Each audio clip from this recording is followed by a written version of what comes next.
খুবই সহজ একটি রেসিপি নিয়ে চলে আসলাম। আসসালামু আলাইকুম। আশা করব যারা নতুন রাঁধুনি আছেন তাদের অনেকটা কাজে আসবে।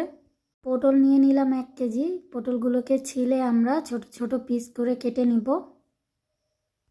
আশা করব না টেনে পুরো ভিডিওটি দেখবেন। আমাদের পটল কাটা হয়ে গেছে, ধুয়ে পানি ঝরিয়ে নিব।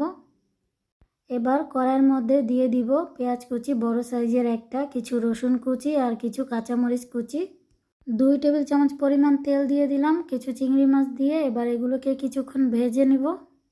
স্বাদ মতো লবণ দিয়ে দিলাম, 1 চা চামচ হলুদের গুঁড়ো দিয়ে আবারও কিছুক্ষণ ভেজে নিব।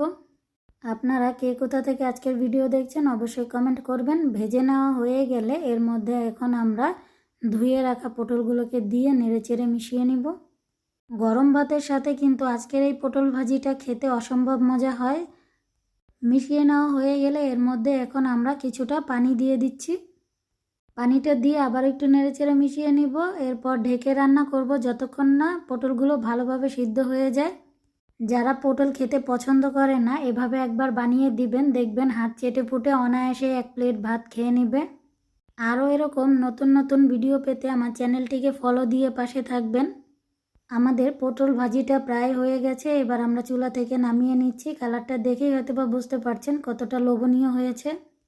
যে যেখান থেকে আজকের এই ভিডিওটি দেখছেন সবাইকে ধন্যবাদ। সবাই ভালো থাকবেন, সুস্থ থাকবেন। আল্লাহ হাফেজ।